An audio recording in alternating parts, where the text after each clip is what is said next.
원전 기업들은 지금 쉬어가고 있지만 외국인이나 기관 크게 이탈은 나오고 있지 않는 상황인데 어떻게 할 수 있어요? 원전 관련된 ETF들이 막 생기고 있어요. 원전 ETF에 들어오는 돈은 계속 늘어나고 있어요. 심지어 원전 관련된 ETF 하나는 막 조 단위로 돈을 계속 늘어나고 있어요. 주도주의 자리를 여전히 유지하고 있고 최근 수익률 현황 굉장히 좋다. 네, 일단 두산에너빌리티가 대장이니까 두산에너빌리티를 꼭 봐야 되고요.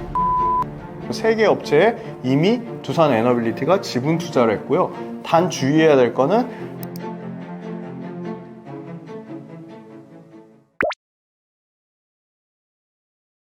원전은 반도체랑 다르게 전체적으로 다 좋습니다. 원전은 볼게요. 와, 두산에너빌리티가 제가 작년 것까지 가져왔는데 작년에도 수익률이 좋았는데 올해 지금 연초 대비해서 1월달 대비해서 242% 어마어마하네요. 그죠? 자, 그 다음에 건설주인데 원전의 EPC 구매, 설계, 시공, 품질관리 그저 다 하는 EPC 업체라고 합니다. 꼭 개념을 알아두세요. 너무 중요하니까. 그러니까 총괄 일종의 프로젝트 매니저 같은 개념이 EPC입니다. 현대건설이 와 190%네요. 이거 두산에너빌리티, 현대건설 최근에 주가 좀 빠졌어요. 그런데 아무튼 150% 둘 다 넘고요. BHI 보조기기를 만드는 회사인데 150%, S&T에너지 48%. 그 다음에 최근에 원전 해체 기술 시장까지 커진다고 하니까 요 밑단에 우진엔텍, 우리기술 이런 아주 그 시가총액 작은 회사들까지도 우리기술 189, 우진엔텍 100%, 우진 55% 이렇게 막 미친 듯이 올랐어요. 그러니까 원전을 평균 수익률 두산에너빌리티부터 시가총액 1,700억짜리 일진 파워까지 딱 소팅을 해봤더니 82%가 나왔어요. 압도적인 주도주죠. 그래서 원전 하는 겁니다. 아니 내가 두산에너빌리티 선택을 못했어요. 내가 잘 몰라가지고 그냥 조그만 회사 예를 들어 우진 아니면 우진엔텍을 했는데 그런 회사들도 막 100%, 155%예요. 그러니까 평균값이 높다는 거는 여기서 실패할 확률이 낮다는 거니까 평균값이 너무 중요하죠. 그죠? 그 다음에 최고점 대비 35% 빠졌는데 여기 보시면 막 58%, 59%씩 작살난 회사도 있어요. 한전 KPS 대우건설. 그나마 한전 KPS 대우건설도 올해 들어서는 30%대 가까이 상승했어요. 요거 표 피디님 띄워주실 거예요. 아무튼 평균값이 지수를 압도적으로 초과하고 있다. 최고점 대비 35% 빠졌지만 우리의 주도주들 볼게요. 지금 원전의 주도주들 두산에너빌리티 최근 주가 빠져봤자 최고점에서 14%밖에 안 빠졌고요. 현대건설 최고점에서 13%밖에 안 빠졌어요. BHI 최고점에서 19% 빠졌고요. S&T에너지 최고점에서 25% 빠졌습니다. 그러니까 두산에너빌리티 이 원전주가 진짜 센 게 뭐냐면 두산에너빌리티가 쉬어가면 현대건설이 갑니다. 현대건설이 쉬어가면 BHI가 올라가요. BHI가 쉬어가면 S&T에너지가 올라가요. 심지어 두산에너빌리티, 현대건설, BHI, S&T에너지 요 4개가 원전의 주도주인데 요 4개가 쉬니까 전혀 반응을 안 보였던 한국가스공사, 한전 KPS, 한전기술 요 후발주자들이 돌아가면서 순환매로 막 날아갑니다. 주가가. 그러니까 원전은 아직 최근에 3일 연속 두산에너빌리티가 주가가 빠지니까 주도주에서 이탈했네, 좀 분위기가 이상하네 그런 얘기도 하고 저도 그런 얘기들에 충분히 합리적이라고 공감은 하는데 원전이 워낙 장기 트렌드입니다. 정말 에너지의 메가 트렌드를 바꾸는 정말 이게 초장기 테마이기 때문에 원전이요. 재미난 게 두산에너빌리티가 예를 들어 올해 수주를 받으면 당장 올해 막 매출이 엄청 찍힐 것 같죠. 그게 아니고요. 2009년도에 바라카 아랍에미리트 원전 받을 때 실제 매출은 12년, 13년, 14년, 15년에 매출이 폭증했어요. 수주는 09년에 받았는데 12년부터 매출이 폭증한 거야. 그러면 두산에너빌리티는 언제 그럼 실적이 폭증하냐? 야, 우리 체코 26조 중에 두산에너빌리티가 8조 받았다며, 두코반이. 그랬더니 봤더니 두코반이 실제 언제 실적이 반영되나 봤더니 우리 25년 6월 달에 두코반이 받았잖아요. 그러면 진짜 빨라 27년에 두산에너빌리티 실적이 나온다는 거예요. 두산에너빌리티도 막 SMR 하죠. 그거 언제 실적 반영돼요? 아마 27년도부터 SMR 수주 막 미친 듯이 받을 거예요. 그러면 SMR은 대형 원전보다는 조금 빨라요. 그래도 27년에 수주 받으면 빨라 28년 말이라는 거예요. 그 얘기는 두산에너빌리티는 진짜 장기로 수주 받은 것들에 대한 실적이 쪼개져서 반영될 거다. 그래서 원전 기업들은 지금 쉬어가고 있지만 큰 수급들이라고 하죠. 외국인이나 기관 크게 이탈은 나오고 있지 않는 상황인데 어떻게 할 수 있어요? 자, 원전 관련된 ETF들이 막 생기고 있어요. 그런데 ETF는 그 회사가 좋든 안 좋든 그 ETF를 구성하는 종목들을 패시브 자금이라고 합니다. 사야 돼요. 당연히 그렇죠. 원전 ETF를 만들었는데 두산 에너빌리티를 안 살 수가 있을까요? 현대건설을 안 살 수가 있을까요? 그러니까 의무적으로 원전 ETF에 들어가는 종목들을 일정 비율 이상 사야 돼요. 근데 개별주는 단기간에 너무 많이 올라서 주가는 막 빠지고 있지만 조정을 받고 있죠. 쉬어가죠. 조정받거나 쉬어가죠. 그런데 원전 ETF에 들어오는 돈은 계속 늘어나고 있어요. 심지어 원전 관련된 ETF 하나는 뭐 조 단위로 돌파, 총 AUM이라고 합니다. 총 자산 총액.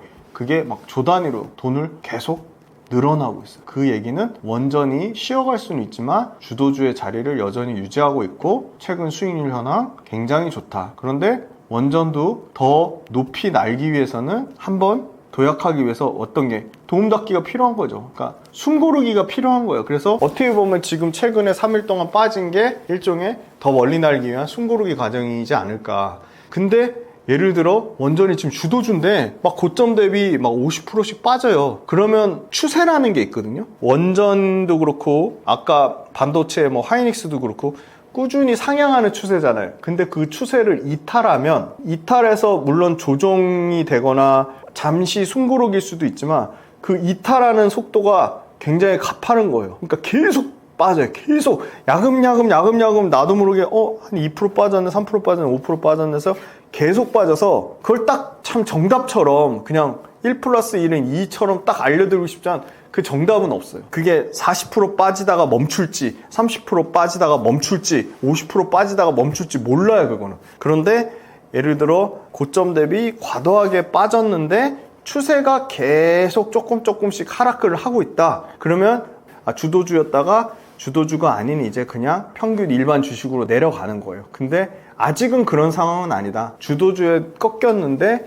이게 추세를 이탈한다기보다는 어떤 더 높이 날기 위해서 방향성을 다지는 구간, 쉬어가는 구간 이렇게 말씀드릴 수 있을 것 같고 두산 에너빌리티나 현대건설이나 BHI나 S&T 에너지가 골고루 상승하고 있기 때문에 그리고 원전 해체 시장이라는 또 새로운 성장 동력으로 우진엔텍이나 우리기술이나 우진이 올라가고 있기 때문에 굉장히 강력하다. 생태계가. 원전이 만약에 위험하려면 두산 에너빌리티만 오르고 현대건설은 안 올라야 돼요. BHI도 못 올라요. S&T 에너지도 못 올라요. 자, 바로 앞에서 했던 우리 반도체 하이닉스만 좋잖아요. 그죠? 나머지 소재, 부품, 장비 업체들 다 안 좋잖아요. 그러니까 지수는 29% 상승하는데 평균값이 2%밖에 안 되는 거 아니에요. 근데 원전은 생태계가 주가가 고르게 다 좋으니까 평균값이 지수를 초과하는 82%라고요. 그래서 저는 원전은 아직 죽지 않았는데 조금 쉬어가는 구간이 필요하고 지금이 쉬어가는 구간일 수 있다. 네, 그렇게 말씀드리겠습니다. 네, 평균 밸류에이션은 지금 26배고 내년에 실적이 좀 더 좋아져서 22배까지 떨어지는데 두산에너빌리티는 좀 많이 비싼 것 같아요. 밸류에이션으로는 올해 120배, 내년에 뭐 75배니까 뭐 말도 못하게 비싼 수준이고요. 밸류에이션으로 평가하기엔 좀 다소 주가가 과하게 올라온 측면이 있다. 그리고 현대건설 같은 경우는 건설주들이 평균이 7배인데 현대건설도 주가가 너무 많이 올라서 13배, 그리고 내년에 10배 정도 수준이고요. BHI가 올해 35배, 내년에 23배 배고요. 요 S&T 에너지가 쌉니다. S&T 에너지가 16배, 내년에 12배니까 밸류에이션 상으로는 S&T 에너지가 좀 가장 매력적인 것 같고, 그 다음에 최근에 주가 올라오는 한정 KPS나 한정 기술 같은 것도 밸류에이션이 보니까 한정 KPS 같은 경우는 올해 16배, 내년에 14배, 밸류에이션이 뭐 그렇게 한정 KPS 같은 경우는 주가가 그렇게 밸류에이션이 그렇게 엄청나게 부담스러운 수준은 아닌 것 같고, 한정 기술은 올해 35배, 내년에 57배. 오히려 실적이 한정 기술 같은 경우는 그렇게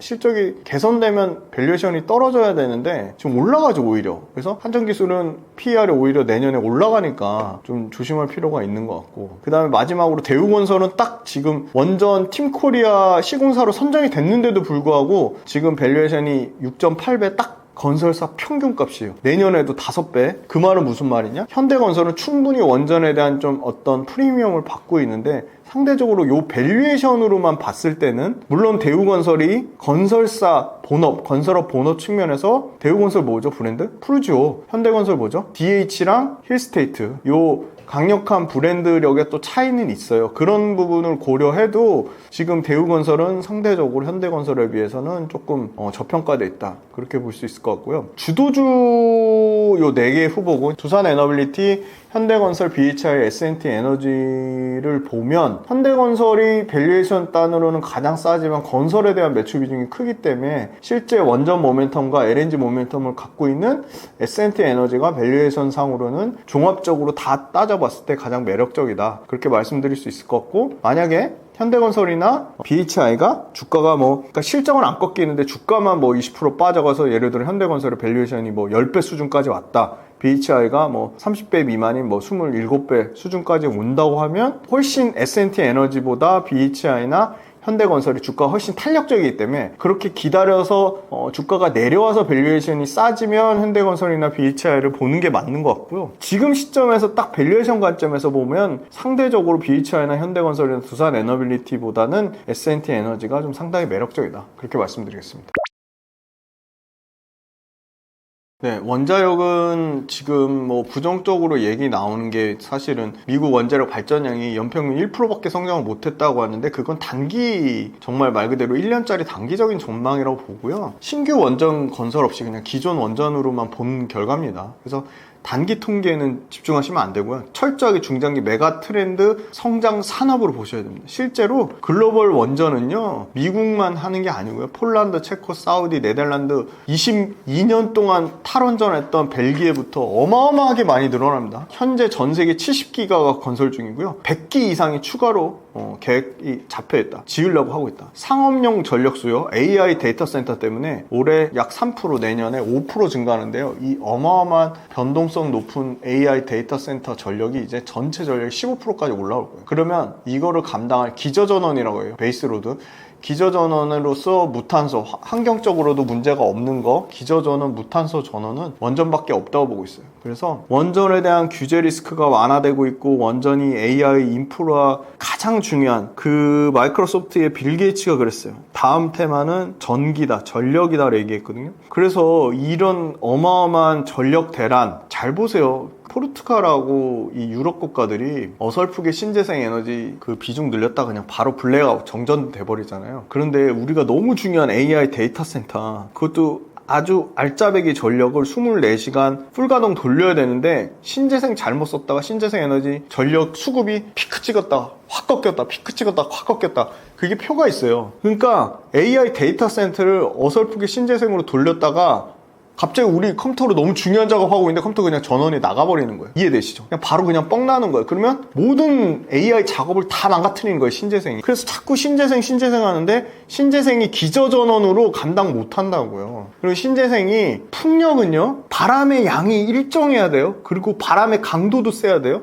태양광은요, 일조량이 뛰어나야 돼요. 그럼 그런 데가 어디가 있죠? 모든 지역이 바람이 일정한 거요? 모든 지역이 바람이 센 거요?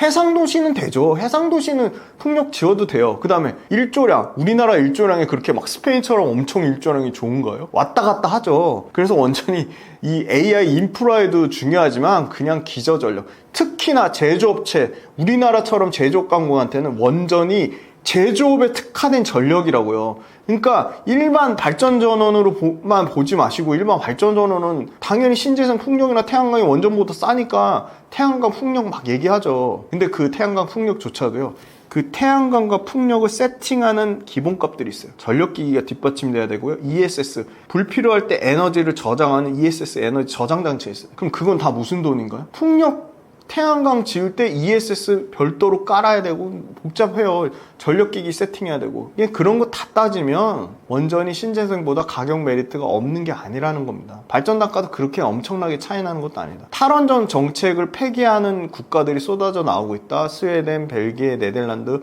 오스트리아, 그죠? 체코, 슬로바키아. 근데요, 체코 수주를 잘 받아놓으니까요, 체코의 전력 담당 사장이 슬로바키아 가가지고 한국 팀코리아 원전 좋아요 하고 알아서 마케팅을 해줍니다. 그러면 우리 경쟁사들이 중요한데, 우리의 강력한 경쟁사, 심지어 막 체코 법원에다가, 연방법원에다가 그죠? 목리 부린 프랑스 EDF 전력청이 있었죠. 걔네 쓰고 싶어도 못 써요. 왜냐면 우리나라는 아랍에미리트 바라카 원전이 2024년 불과 작년에 최종 완공됐어요. 그러니까 최종 물건 만든 레퍼런스, 가장 따끈따끈한 최종 레퍼런스가 있는데, 프랑스 전력청하고 그 다음에 영국의 업체들은요 이거 만들었는데 납기 못 맞춰가지고요 지연됐어요. 그래서 공사비가 더 들어간 거예요. 그럼 거길 믿고 맡길 수 있나요? 당연히 유럽 입장에서는, 체코 입장에서는 같은 유럽 거 프랑스 거 써주고 싶죠. 그게 안 된다고요. 그래서 체코가 프랑스 전력청 버리고 심지어 막 법원에서 무슨 소송 나오고 얘기했는데 두산 에너빌리티, 팀코리아, 한국수력 원자력을 발주를 준 겁니다. 그만큼 제조에 대한 레퍼런스가 너무 중요한데 최신 레퍼런스가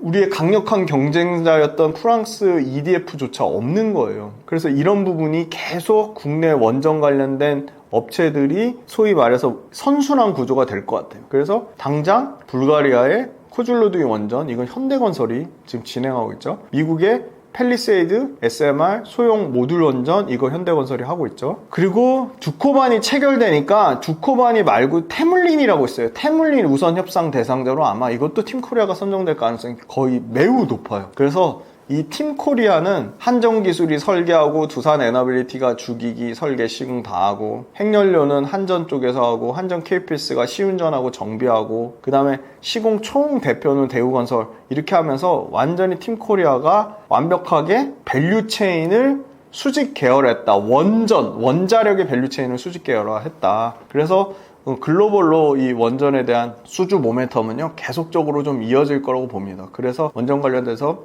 계속 최신 업황 주목해보자. 불가리아 코줄로두이 아마 올해 또 계획이 나오고요. 그 다음에 아까 말씀드린 두코바니 말고 테물린 얘기 나오고, 그 다음에 영국도 SMR 관련돼서 본격적으로 프로젝트를 진행하고 있어요. 가장 최신 트랙 레코드, 바라카 원전 최신 트랙 레코드를 보유한 거는 우리나라밖에 없다. 그런데 트랙 레코드만 있는 게 아니라 인력, 당연히 원전 고인력이죠. 인력, 장비, 인프라, 그 다음에 중요한 거. 자, 이번에 프랑스 EDF하고 또 압도적인 차이로 이겼던 게 뭐냐면 가격 경쟁력이에요. 가격이 너무 싼 거예요. 국내 신한울 기준으로 메가와트당 45억, 신고리 기준으로 메가와트당 44억이고요. 바라카 원전이 메가와트당 75억 들었어요. 그러니까 가격 차이가 미국하고 프랑스는 납기도 못 지켜서 사업비도, 총사업비도 늘어났었는데 실제 만드는 가격조차도 한수원이 더 싼 거예요. 품질이 떨어지는 것도 아닌데. 그러니까 한수원은 안 쓸 이유가 없는 거죠. 그래서 이런 부분이, 한국이 지금 얘기 나오는 거는 400기가 원전이 만들어질 건데 400기가 중에 약 45% 이상을 한국 팀코리아가 수주를 싹쓸이 할 거란 얘기가 나오고 있어요. 왜냐면 이 가격 경쟁력, 그 다음에 실제 제작 레퍼런스, 그 다음에 납기 준수, 이 모든 것들, 그리고 밸류체인 내자, 이 네 가지가 완벽하게 다 조건을 만족하는, 조건이 다 맞아 떨어지는 국가가 있을까? 정말 우리나라밖에 없다고 보고 있습니다. 네, 일단 두산 에너빌리티가 대장이니까 두산 에너빌리티를 꼭 봐야 되고요. 두산 에너빌리티는 대형 원전, SMR, 가스터빈 다 하고요. 지금 두산 에너빌리티가 최근에 1조 3천억으로 캐파를 증설했습니다. 이거 괜히 할까요? 수주 받는 거에 대한 당연히 어떤 기대감이라기보다는 어떤 수주에 대한 확실한 확신성? 이런 게 있으니까 대형 원전 4기, SMR 12기, 가스터빈 8기, 총 27년까지 1조 3천억을 들여서 증설을 하고요. 아마 SMR은 얘네가 20기 이상을 생산 캐파 가능할 것으로 보이고, 가스터빈 같은 경우는 12기, 12기 이상 확대될 것으로 보여요.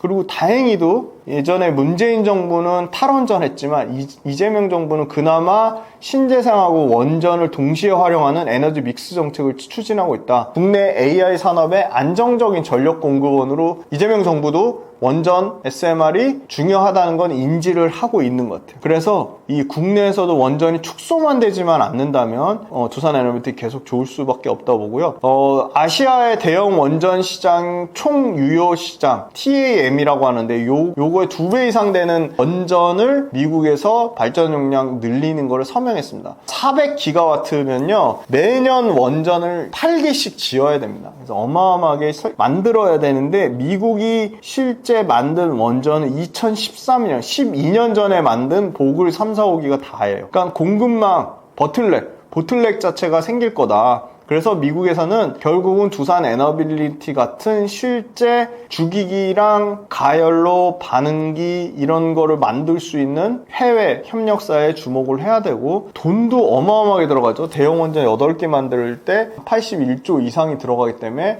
이런 금융적 측면의 한계도 협업의 형태로 갈 거다. 재정 문제, 부품 공급망 문제, 납기 문제, 레퍼런스 문제, 미국은 철저하게 동맹국과 협력하는 관계로 갈 건데, 그 동맹국의 영순위가 우리나라 대표 원전기업 한국수력, 원자력, 팀코리아라고 보고 있고요. 미국 웨스팅하우스랑 철저하게 합의를 했죠. 원전 입찰 경쟁에서 유럽에서 빠지고 대신에 아시아 시장을 팀코리아가 싹쓸이 할 것 같아요. 그래서 지금 한국이 유일하게 미국의 APR 1400 가압경수로용 원전, 이거 미국 원자력 규제위원회에서 표준 설계 승인을 했어요. 그런데 재미난 건 프랑스 전력청, EDF죠. 얘네 경쟁사, 얘네가 주력으로 하는 유럽형 가압경수로는 미국 인증 취득을 중단했습니다. 그러니까 상대적으로 프랑스 거 알아서 미국에서 인증을 취득 중단해버렸어요. 그러니까 미국에서는 어떻게 보면 큰 틀에서 보면은 팀코리아가 계속 웨스팅하우스가 되든 팀코리아가 되든 두산 에너빌리티 주기기나 BHI 보조기기가 계속 좋을 수밖에 없다. SMR 시장은 연평균 2034년 기준으로 약 161억 3천만 달러, 우리나라 돈으로 치면 약 22조 시장까지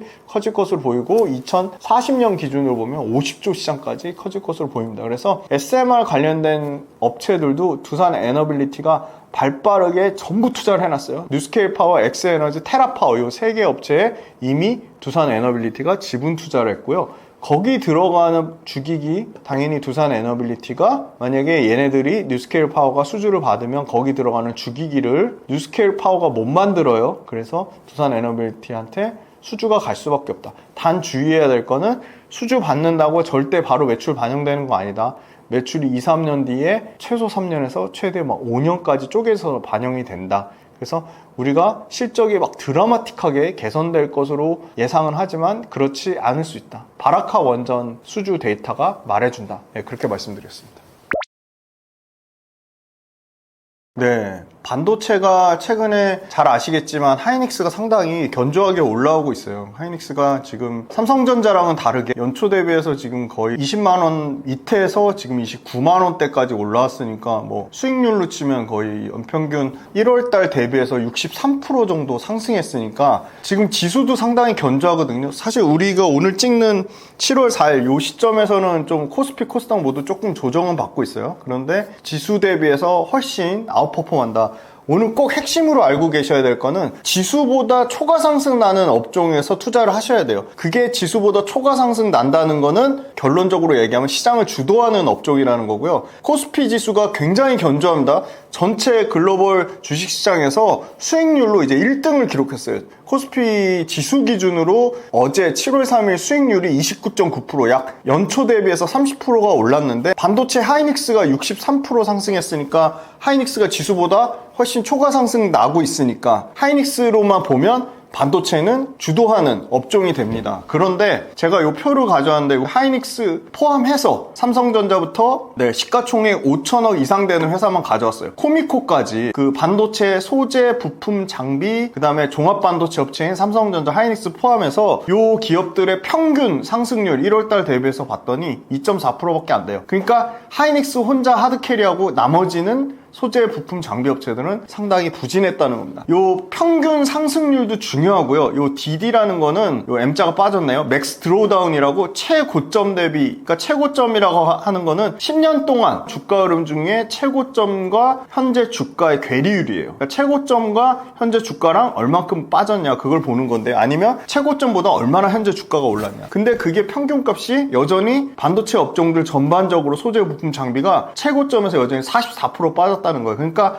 아직도 최고점에 도달하려면 훨씬 멀었다. 하이닉스는 근데 최고점 영역에 가깝죠. 보시면 이게 제일 좋죠. 하이닉스는 마이너스 6.7%. 그러니까 10년 동안 그 주가 중에 거의 최고점에 가까운 주가가 있다는 겁니다. 그만큼 주가가 세다는 거고요. 또 재미난 거, 자, 계측 장비를 만드는 파크 시스템즈라는 회사, 시가총액 규모로 치면 2조짜리인데요. 요게 최고점에서 1%밖에 빠지지 않은 상황이에요. 최고점 영역이었죠. 그 다음에 반도체에 들어가는 부품 업체죠. NLB, 그러니까 소위 말하는 인쇄 회로 기판을 만드는 이수페타시스. 요 회사도 뭐 말이 많았죠. 뭐 2차 전지 CNT 도전제를 만드는 제이오란 인수를 사실은 전혀 그 사업과 비즈니스 투 비즈니스가 그 시너지 효과가 없는데 갑자기 반도체 회사가 2차전지 소재 회사를 인수한다고 해서 그것도 주주들한테 손 벌려서 한다고 해서 굉장히 문제가 많았던 기업인데 결국은 유상증자 그 CNT 도전제를 만드는 나노 신소재 유중을 철회하면서 주가가 다 회복됐어요. 최근에 91% 연초 대비 91% 상승률을 나타냈고 최고점에서 12% 정도 빠진 수준이다. 그래서 반도체는 전반적으로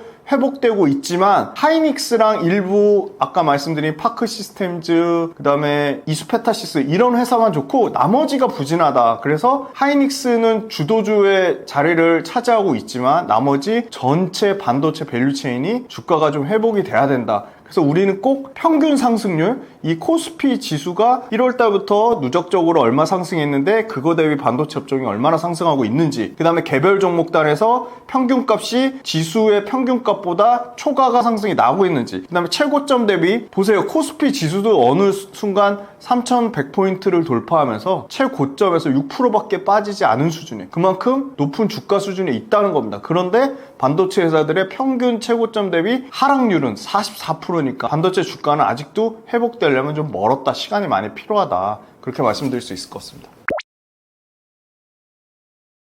주가는 항상 밸류에이션을 체크를 하셔야 됩니다. 이것도 평균값이 중요해요. 밸류에이션 뭐죠? 멀티플이라고 합니다. 멀티플은 사람들이 이 반도체 회사들한테 거는 이익에 대한 기대값이에요. 당연히 반도체 회사들이 이익이 좋아지면 사람들이 반도체 회사 이익에 대한 기대값도 높아집니다. 그래서 PER이라는 배수를 많이 씁니다. 이익에 대한 배수고요. 다만 PER이 조금 아쉬운 거는 순이익에 대한 배수예요. 차라리 반도체 회사 영업이익에 대한 배수로 하면 조금 더 정확할 것 같은데 순이익은 일회성 부분 때문에 좋아질 수 있어요. 예를 들어 반도체 회사가 땅을 많이 갖고 있어서 그 땅의 가격이 올라가면 반도체 회사 PER이 또 좋아지죠. 왜냐면 순이익이 좋아지는 거니까. 이런 식으로 판단하는 건데 그래도 순이익도 기본적으로 반도체 회사가 벌어들이는 영업이익의 바탕이기 때문에 이 PER을 봐야 된다. 그런데 평균값을 볼게요. 코스피가 주가가 최근에 많이 올라오면서 10배, 11배 정도 수준의 PER이 기대값이 14배까지 올라왔습니다. 코스닥은 뭐 아무래도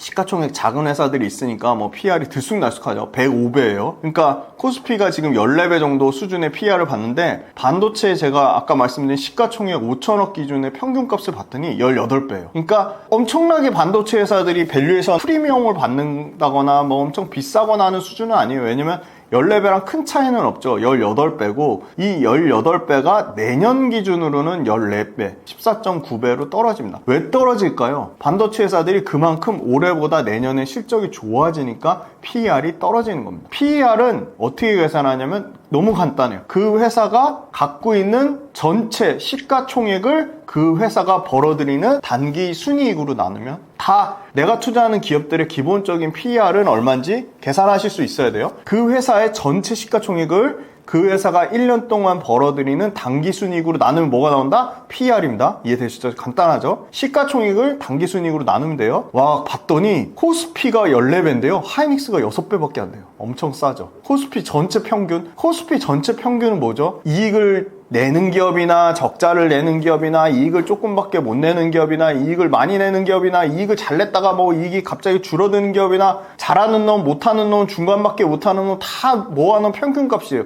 평균값이 14배인데 하이닉스는 그 평균값보다 훨씬 이익을 잘 내고 있는데 6배밖에 안 된대요. 그러니까 상대적으로 하이닉스 싼 거죠. 삼성전자가 주가가 못 오르고 있죠. 왜 못 오를까요? 하이닉스보다 이익이 더 많이 개선이 못 되고 있는 거야. 그러니까 삼성전자 절대 비싼 게 아닌데 하이닉스가 상대적으로 너무 싼 거야. 왜냐? 삼성전자가 PER이 13배고 하이닉스가 6배인데 그렇게 하이닉스 주가가 많이 올랐는데 아까 몇 프로 올랐죠? 60% 넘게 올랐죠? 근데 PER은 6배예요. 재밌죠? 삼성전자 주가 몇 프로 올랐냐? 삼성전자는 주가가 아까 보시면 그나마 최근에 6만 원을 회복해서 19% 올랐어요. 근데 19% 올랐으면 PR이 더 싸져야 되잖아요. 근데도 13배예요. 그건 무슨 말이냐? 하이닉스는 이익이 50%씩 성장하는데 삼성전자는 15%밖에 성장을 못한다는 겁니다. 그러니까 삼성전자 PR이 13배예요. 그래도 삼성전자 평균보다 잘하는데 코스피보다 PR은 낮죠. 그래서 여전히 삼성전자도 주가가 비싸지는 않다고 하는 거고요. 자, 그 다음에 그 밑단에 아까 뭐 90% 넘게 주가 상승했던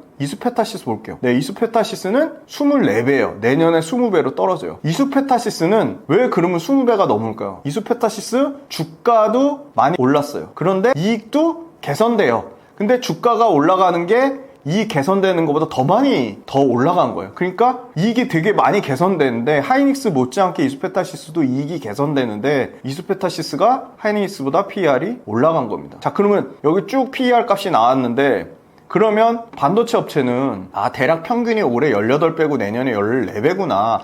요 평균값보다 밑에 있는데 이익이 개선되는 업체들 보면 굉장히 유리하겠죠. 한번 볼까요? 18배, 내년에 14배보다 낮은 기업들 보시면 DB하이텍이라는 회사가, DB하이텍 어떤 회사죠? 삼성전자나 하이닉스랑 똑같은 반도체 회사인데 우리 대만의 TSMC 있잖아요. 반도체를 위탁 생산해서 제조만 해주는 DB하이텍이 말 그대로 파운드리 회사예요. 제조만 해주는. 설계는 팹리스 회사가죠. 근데 DB하이텍도 반도체 업종인데 엄청 싸죠. 7배, 6배. 근데 이게 그냥 7배, 6배인지 실제 실적은 좋아지는데 사람들의 기대값만 낮아서 7배, 6배인지를 따져봐야 돼요. DB하이텍이 일단 평균값보다 쌌어요. 기억해 두시고 솔브레인도 반도체의 소재랑 부품을 만드는 회사인데 10배, 8배 싸죠. 관심 있게 봐야겠죠. 이런 식으로 내가 투자할 기업들을 기준점을 세우는 겁니다. 이 밸류에이션으로. 보니까 넥스틴이라는 회사도 13배에서 7배. 그 다음에 PSK라는 회사도 7배에서 6배 싸죠. 평균값보다 낮죠. 코미코라는 회사도 11배에서 9배. 네, 이렇게 그 밸류에이션으로 평균값을 비교해보고 지수보다 평균값이 높은지 확인해보고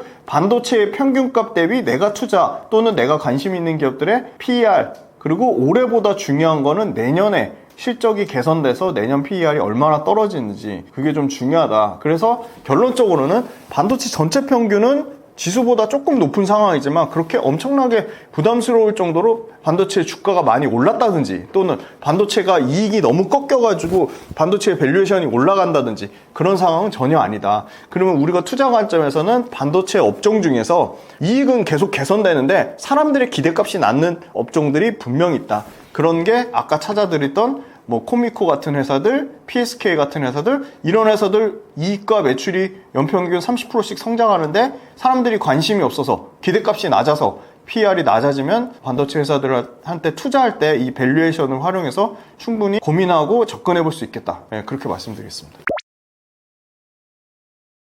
네, 일단 그 대장 삼성전자랑 하이닉스의 업황을 봐야겠죠. 하이닉스는 우리가 앞으로 이제 AI 시대로 가고 있죠, 이미. 그래서 엄청나게 마이크로소프트, 구글, 아마존, 메타 이런 또 최적화된 칩, 그러니까 맞춤형 칩, 아식을 만드는 퀄컴, 브로드컴, AMD 이런 회사들이 미국의 빅테크와 미국의 팹리스 회사들이 엄청나게 AI 칩을 만들고 있죠. 엔비디아의 막대하게 비싼 칩 말고 엔비디아 칩보다 저렴하면서 성능이 뛰어난 맞춤형 칩들이 개발되고 있습니다. 그리고 그 칩들을 생산하기 위해서 미국에서 빅테크들이 데이터 센터에 엄청나게 투자를 하고 있습니다. 그 데이터 센터에 들어가는 엔비디아 칩의 기본적인 거는 바로 SK 하이닉스와 삼성전자가 만드는 HBM입니다. 그런데 삼성전자는 HBM에서 하이닉스와 마이크론의 완전 주도권을 뺏겼습니다. 그래서 철저하게 주가가 말해주듯이 HBM, 차세대 반도체의 HBM 시장을 꽉 잡은 HBM 시장의 전체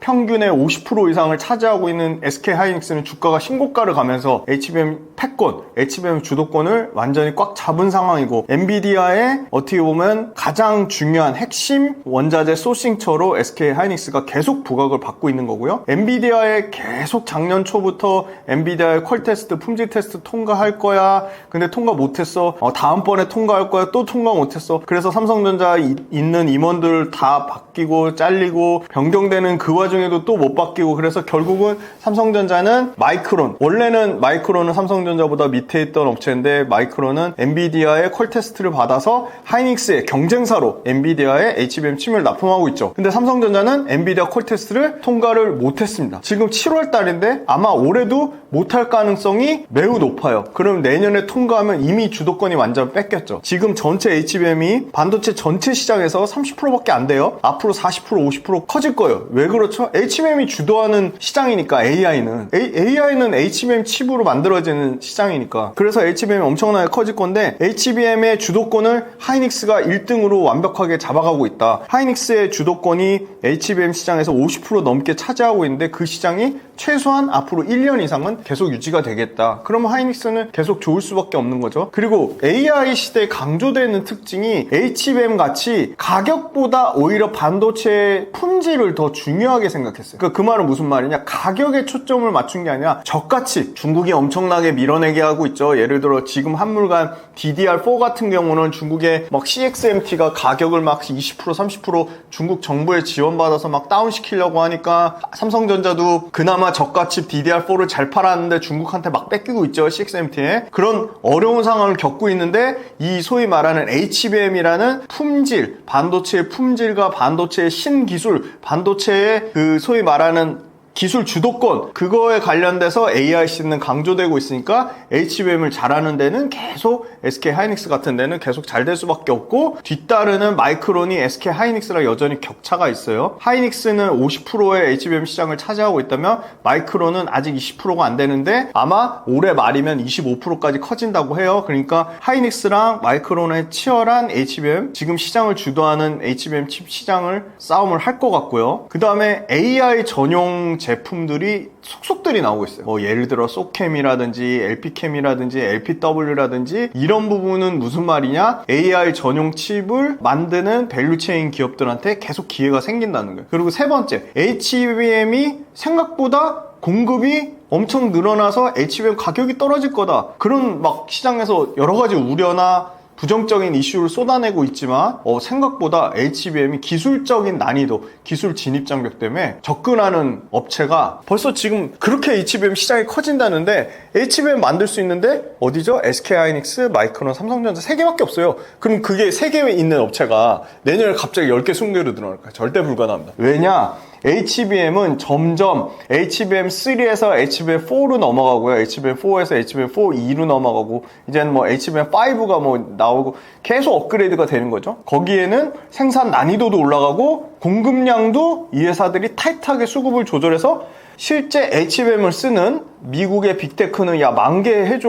우리 5,000개밖에 안 만들 거야. 이렇게 하면서 계속 가격을 조정하는 거죠. 타이트한 수급으로. 그리고 이전에는 엔비디아만 했는데 방금 말씀드린 맞춤형 반도체, 아식칩이라고 하는 이제 엔비디아 칩을 갖다 쓰는 게 너무 엔비디아가 갑질하는 것, 또는 엔비디아 칩을 기다리는데 짜증난 나머지 구글이나 아마존이나 메타나 이런 빅테크들이 야 우리가 자체 칩 만들 거야. 애플도, 구글은 무슨 칩이 있죠? TPU, 텐서 처리 장치, TPU 직접 만들죠? 그죠? 아마존 무슨 칩 있죠? 트레니움, 아마존도 직접 칩을 만들죠? 메타 무슨 칩 있죠? 다 칩이 있죠? 다 그럼 그 자체 칩 만드는 거를 그냥 만들 수 있나요? HBM 필요하잖아요. 그 많은 아식이라는 HBM 칩, AMD도 칩을 만들죠? 퀄컴이나 브로드컴도 칩을 설계하죠. 그런 수많은 칩들, 생산 난이도가 올라가고 그렇게 공급을 드라마틱하게 늘리지 않는 이 타이트한 수급상에 HBM 칩 외에 아식이라는 새로운 칩 수요가 막 생긴 겁니다. 그럼 그 칩들을 결국은 하이닉스나 삼성전자나 마이크론이 이 시장을 꽉 거의 독과점 수준으로 잡고 있겠다는 거예요. 실제로 HBM은 올해만 실제 필요한 수요량이 23억 기가바이트입니다. 23억 기가바이트인데 실제 하이닉스가 생산하는 거는 16억, 삼성전자가 생산하는 거는 10억, 마이크론이 생산하는 거는 5억이죠. 그러면 뭐야? 합치면 30억인데 수요량보다 크잖아. 그래서 하이닉스, 삼성전자 모두 공급을 줄였습니다. 삼성전자는 하이닉스는 자기네들이 비싼 걸 더 골라서 팔기 위해서 공급을 줄인 거고요. 삼성전자는 못 팔아서 매출이 역성장 나서 HBM 판매를 줄일 수밖에 없는 상황입니다. 그러니까 수요량이 공급량보다는 여전히 많은 상황이다. 그래서 실수요량이 크게 초과될 거라는 부정적으로 보시는 분들도 있지만 대부분의 견해는 공급이 그렇게 엄청나게 늘어나기는 좀 쉽지 않다. 왜냐면 올해 시장 수요가 120% 증가하고 내년에도 그 정도 120에서 130%를 유지할 건데 하이닉스가 그럼 요때다 하고 그냥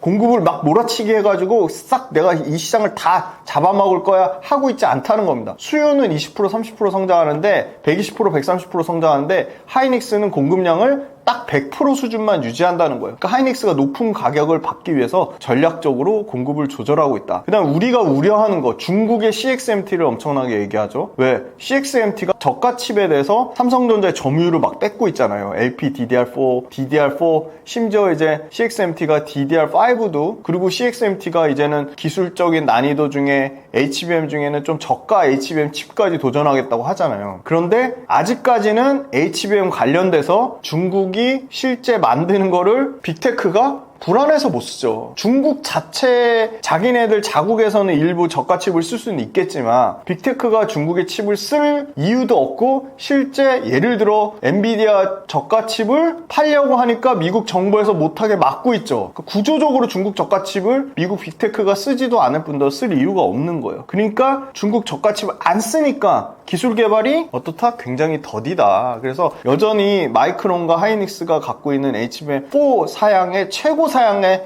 HBM 칩과 중국이 만드는 HBM H20이죠. 엔비디아가 뭐 1년 전, 2년 전에 쓰던 칩, 그거의 사양하고의 격차는 어마어마하다. 이렇게 말씀드리고, 이 HBM이 재미난 게 HBM 생산을 늘리면 일반 D램보다 훨씬 더 가격만 비싼 게 아니라 생산 캐파를 어마어마하게 차지하고 있기 때문에 HBM을 생산한다는 것 자체는 일반 D램 공장을 짓지 않더라도 그냥 일반 D램이 레거시 D램이라고 하죠. 자연 감소분으로 공급량이 줄어들게 됩니다. 그러면 HBM 늘리면 일반 D램이 줄어드니까 일반 D램 가격도 생각보다는 그렇게 막 급격하게 떨어지지는 좀 않을 거다. 물론 최근에 부정적인 얘기가 나오는 거는 미국의 상호 관세 때문에 미국 업체들이 일부 HBM 포함해서 선구매, 관세 때려맞기 전에 싸게 사자, 그래서 선구매 효과가 있어서 미국에서 가격이 올라가는 일시적인 효과가 있었습니다. 그런데 전반적으로 반도체 가격이 재하락할 거라고 예상하고 있지만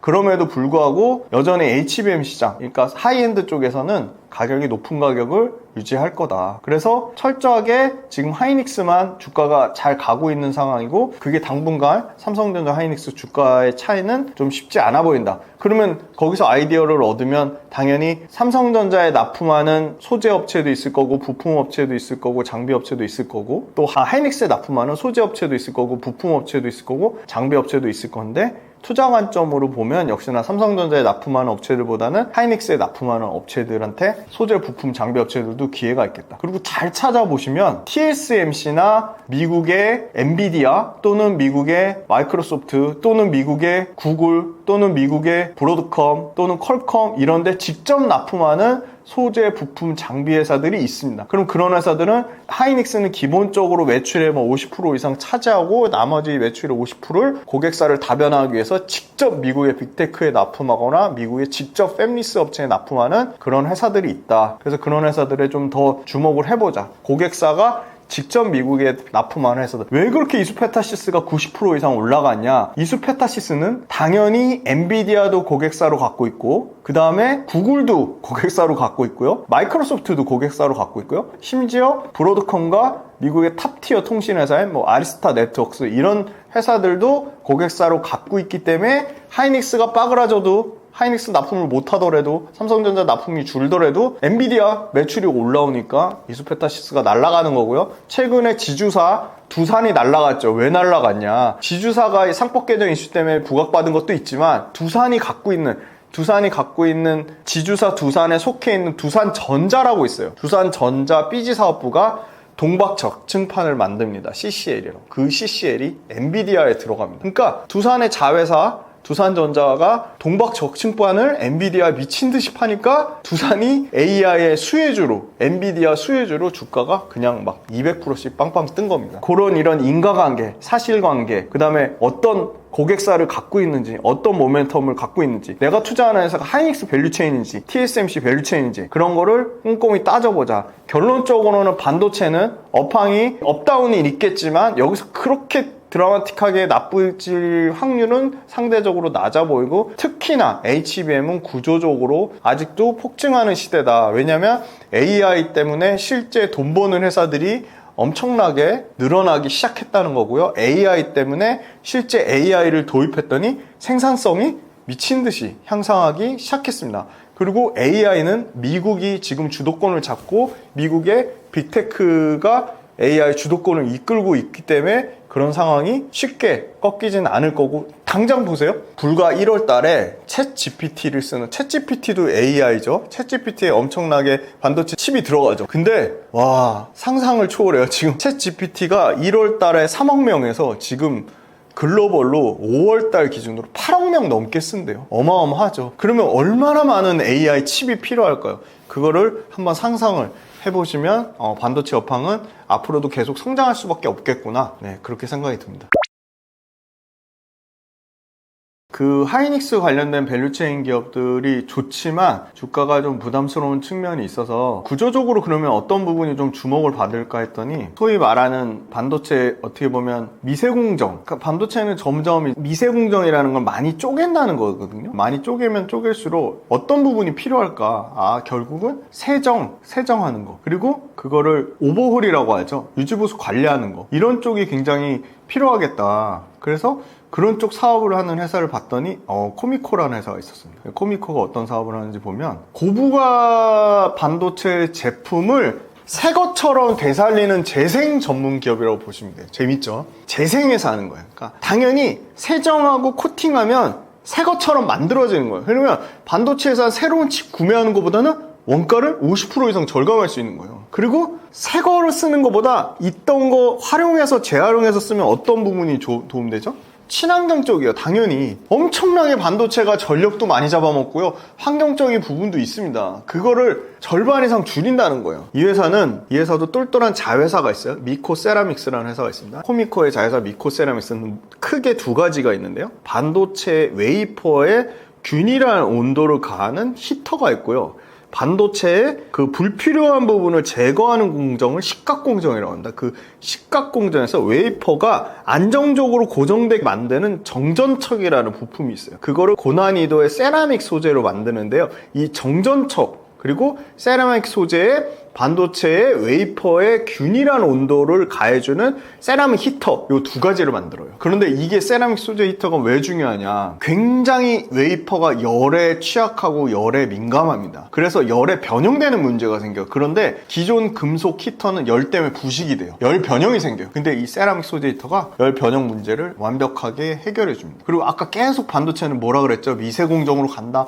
계속 공정이 쪼개지고 공정이 더 복잡해진다. 근데 이 아까 얘기한 정전척이라는 게 반도체 첨단 미세 공정에 요구되는 초정밀 제어가 가능한 부품이에요. 그러니까 정밀 세정이나 정밀 코팅할 때는 바로 이 정전척이 필요하다는 거예요. 그러니까 정전척은 당연히 진짜 짧게는 뭐 일주일만 해도 교체 주기를 쓸 거고, 길게는 3개월 이상 교체 주기를 쓸 텐데, 공정이 미세화되고 복잡화되면 더 그 교체 주기가 짧아지는 거예요. 그러면 그 수많은 부품들을 다 언제 새 걸로 갖다 쓸 거며, 많게는 반도체 부품 하나가 1억을 넘는 부품들도 있어요. 그래서 생각해 봤더니 이거를 재활용할 수 있는 방법이 없을까 했는데, 아니나 다를까 코미코가 반도체 장비 부품을 세정 코팅해서 바로 새 걸로 만들어준다는 거예요. 폐기보다는 정밀 세정하거나 특수 코팅하는 게 비용 측면으로 현실적이다. 재생 과정을 거친다는 거는 세정하고 코팅 서비스를 거친다는 건데, 그러면 소모품만 잘 관리하면 수백만 원, 수천만 원, 수억에 해당되는 반도체 이 부품을 기존 거 재활용해가지고 50% 이상 원가를 절감한다는 거예요. 그죠? 근데 코미코 같은 회사들이 생각보다 많지 않아요. 거의 독점 형태인 거예요. 왜 세정 코팅이 이렇게 중요해요? 당장 세정 코팅하면 생산 수율이 급격하게 좋아지니까. 그래서 이 세정이나 세정 품질, 코팅 품질이 반도체 제조업체의 경쟁력을 좌우할 핵심 요소라고까지 얘기해요. 그래서 이제는 삼성전자나 하이닉스 같은 전문 반도체,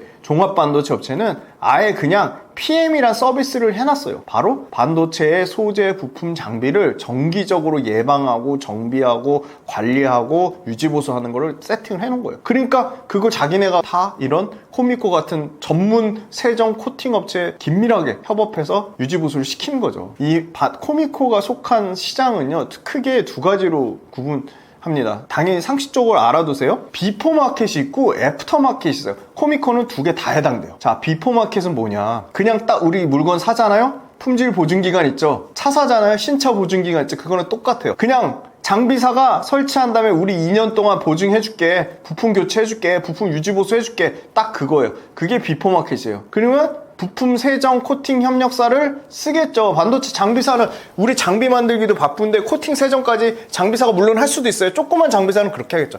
야, 우린 장비만 만들 테니까 우리 비포마켓에 해당되는 부품 교체하고 부품 유지보수하는 거 코미코 너네 같은 전문 세정, 코팅, 유지보수 업체가 해줘. 딱 그거예요. 그래서 비포마켓에서도 이런 코미코가 너무 중요한 거고요. 그럼 애프터마켓은 뭐냐? 자, 신차 보증기간 또는 내 애프터 서비스 보증기간 끝났어요. 그러면 이제 직접 반도체 칩 메이커 삼성전자 하이닉스가 직접 부품 관리해야 돼요. 근데 부품 관리 못하죠. 새로운 칩 개발하고 연구하고 칩 생산하고 칩의 생산 수율 올리기도 바빠 죽겠는데 세정 코팅까지 안 하죠. 그러니까 애프터마켓, 반도체 보증기간 종료 끝났어요. 칩 보증기간 끝났어요. 그럼 반도체 업체들이 직접 관리해야 돼요. 그 직접 관리, 세정 코팅 핵심 업체인 코미코 같은 업체한테 맡긴다는 겁니다. 근데 제가 코미코를 높게 보는 이유는 이 회사가 봤더니 삼성전자만 고객사가 아니에요. 이미 TSMC 우수 코미코 우시법인이에요. TSMC Fab 10 APM 우수업체로 이미 작년 4월달에 선정됐어요. 그러니까 TSMC한테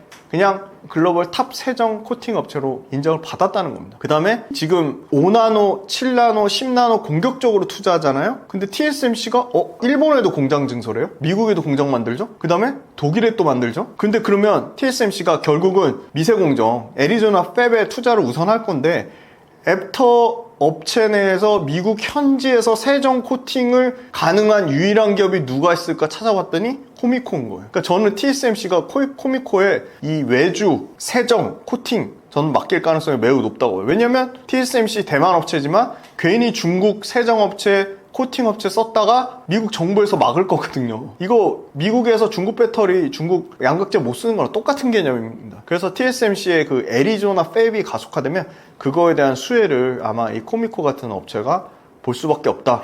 그렇게 보고 있어서 반도체 업체 중에 이런 뒷단에 후공정이라고 하죠. 세정, 코팅, 정비 이쪽 관련돼서 이런 코미코 같은 회사들을 좀 관심 있게 지켜보자. 그렇게 말씀드리겠습니다. 지주사도 소리 소문 없이 지금 평균값이 65%니까 엄청나게 올랐고요. 특히나 뭐 두산 같은 경우는 117%고 두산이 제일 많이 오른 걸로 알지만 하나가 더 많이 올랐습니다. 하나가 235%고요. 이 밑단에 뭐 LS도 91%, CJ도 58% 상당히 많이 올랐고 HD 현대 같은 경우도 48%. 최근에 SK가 좀 주목받고 있는데요. SK 56%고요. 네이버도 지주사입니다. 네이버 하나에 다 모든 사업부가 다 돼 있기 때문에 네이버도 한 31% 올랐다. 그래서 지주사 수익률 굉장히 견조하고요. 물론 지주사 평균값이 최고점 대비 하락률은 37%로 지주사도 아직 최고점 대비 룸은 좀 많이 남아있다. 그나마 두산하고 하나만 20% 미만입니다. LS도 20% 미만이네요. 이런 것들은 신고가 영역에 있기 때문에 좀 쉬어가는 구간이 필요할 수도 있다. HD 현대도 13%니까 사실은 두산 하나에 비해서는 HD 현대는 48%밖에 못 올랐는데 그래도 최근에 신고가 영역에 있다는 거고요. 그러면 지주사 관련돼서 순수 지주회사, 그 자회사들의 어떤 그 브랜드 로열티만 받는 회사를 투자할 거냐, 아니면 자체 사업을 갖고 있는데 자체 사업이 엄청나게 탄탄한, 아까 예를 들어 두산 전자비즈 말씀드렸죠. 두산 같은 회사를 투자할 거냐, 그 측면을 나눠서 보시면 좋을 것 같은데, 저는 여전히 자체 사업을 탄탄하게 갖고 있는 그 사업형 지주사들이라고 합니다. 순수 지주사라고 보기에는 이런 CJ 같은 회사들, GS 같은 회사들 있고 자체 사업이 없는 회사들. 물론 CJ도 비상장사 올리브영을 갖고 있죠. 근데 뭐 올리브영 상장이 계속 나오죠. 그래서 이렇게 보면 두산 같은 지주사가 상당히 주목을 받을 수 있을 수밖에 없다. 그리고 자회사 중에 가장 똘똘한 모멘텀을 갖고 있는 HD 현대, 조선이 막강하죠. 그 다음에 하나는 뭐가 있죠? 그러니까 하나가 이렇게 주가가 좋을 수 있는 하나는 조선도 잘하고 방산도 잘합니다. 그래서 이렇게 특화된 사업형 지주사와 아니면 자회사들의 비즈니스 모델이 글로벌 메가 트렌드 또는 우리나라에서 제일 잘하는 기업에 속하냐? 그거를 좀 따져보시면 좋을 것 같습니다. 네, 지주사는 코스피가 지금 14배라고 말씀드렸는데 평균값이 지주사 평균이 18배입니다. 뭐 엄청 비싼 건 아니죠. 그런데 내년에 평균 PR이 15배로 떨어지니까 내년에 밸류에이션이 매력적으로 변하는 거고요. 우리 대표적인 지주사들 볼게요. HD현대가 지금 PER 12배에서 내년에 9배로 떨어지고 두산만 비싸요. 두산은 46배고 내년에 32배니까 상당히 비싼 수준이고 한화도 주가는 엄청 올랐지만 10배에서 9배. 그죠? 그리고 SK 볼까요? SK는 8배에서 10배인데 SK는 내년에 오히려 밸류에이션이 올라갑니다. 왜 그럴까요? 실적이 나빠진다는 얘기입니다. 그래서 그 부분 참고하시면 좋을 것 같고요. 밸류에이션 진짜 싼 게 뭔가 봤더니 지금 현재로서는 GS가 제일 싸네요. GS는 7배 그리고 내년에 6배. 효성도 6배 밸류에이션 싸고요. 일부러 제가 이거 한 가지 탭을 더 가져왔어요. 지주사는 배당 많이 주거든요. 보면 지금 주가 많이 올랐는데 GS는 현재 배당 수익률이 5.4%고요. 심지어 작년 배당금 기준이에요. 효성 4.3%고요. 롯데지주 4.6%, LG 3.8%입니다. 이런데 두산이나 하나가 예를 들어 배당 수익률도 4% 줬다? 그러면 훨씬 더 주가가 올라갔겠죠. 그런데 이런 데는 배당이 상대적으로 짜니까 주가를 더 올리기에는 어떤 제한 요소로 작용한다. 그렇게 보고 있고요. HD현대 주가 많이 올랐는데 배당 수익률 3%면 나쁘지 않다. SK도 3.4% 나쁘지 않다. 예, 그렇게 보고 있습니다. 그래서 전반적으로 지주사의 밸류에이션은 주가는 올랐지만 엄청 부담스럽거나 비싼 수준은 아니다. 근데 지주사 내에서도 상대적으로 주가 덜 오른, 그러니까 상대적으로 주가 덜 올랐는데 사업회사 잘하는 기업들이 분명히 있다. 네, 그런 기업들에 좀 주목을 해보자. 그래서 철저하게 자회사의 가치로 올라가는 지주사보다는 본업, 자체 사업을 잘하고 있는 아무래도 이 두산 같은 회사들이 좀 좋을 수밖에 없고 자회사 중에 글로벌 메가 트렌드 갖고 있는 산업, 조선이라든지 방산을 갖고 있는 HD현대나 한화가 계속적으로 좀 주목을 받을 수밖에 없는 상황인데 하나는 주가가 많이 올라서 비싼 수준이고 HD현대는 상대적으로 주가가 덜 올라서 싸다. 그래서 평균값 밸류에이션보다 HD현대랑 한화가 어느 정도 계류를 갖고 있는지 꼭 체크를 하시면 좋을 것 같습니다.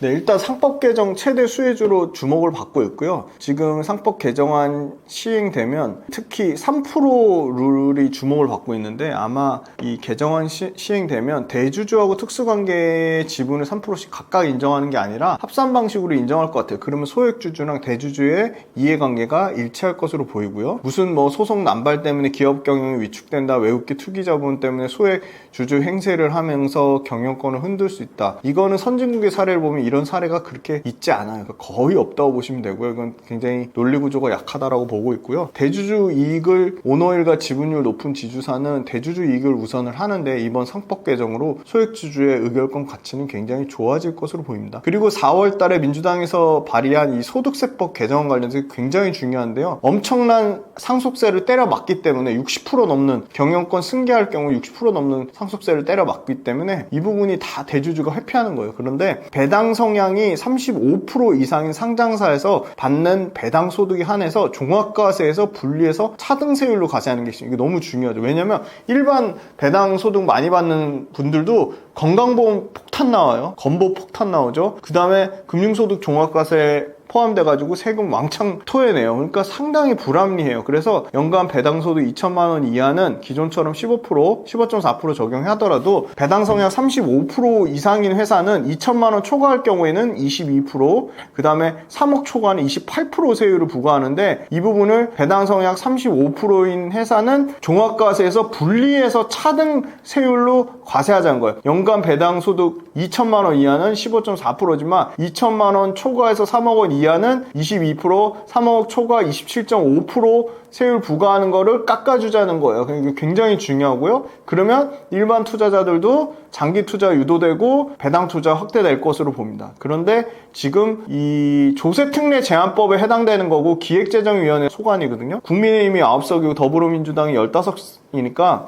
결국은 기업과 투자자 모두 윈윈할 구조인데 이거 통과되는 게 좀 중요할 것 같고요. 이거는 주요국 그 5년 평균 배당이 한국 28%, 중국 27.5% 거의 차이가 없죠. 그러니까 중국 수준밖에 안 되는 거예요. 배당 성향이. 보세요. 미국도 33%고 일본 37%고요. 영국 50.4%고 호주 69%예요. 그러니까 이런 데는 배당 많이 주면 장기 투자도 유도되고 최대 주주하고 일반 주주의 이해관계가 일치하니까 당연히 좋을 수밖에 없는 거고요. 우리나라 최근 5년 동안 평균 배당 성향 35%, 대신증권하고 컨트와이즈 한국 ESG 연구소 자료 이거 잘 돼 있어요. 진양홀딩스 평균 배당 성향 55%예요. 배당금 증가율도 4.1%, 세아베스트지주 배당 성향 57%. 이런 회사들이 가장 아까 말씀드린 상법 개정안 관련돼서 수혜를 받을 수 있다는 겁니다. 이런 회사들만 끝나는 게 아니고 이 표도 띄워주실 건데요. 아직은 35%가 안 되지만 앞으로 35% 당장 도달될 가능성이 높은 회사들, 코오롱, 키스코홀딩스, 한국앤컴퍼니, 대상홀딩스 이런 회사들도 당연히 수혜를 받는다. 그래서 이런 회사들을 주목해보자. 최대주주 지분율이 높은데 배당 성향도 35% 이상 되는 회사들에 관심을 갖자. 이렇게 말씀드리겠습니다.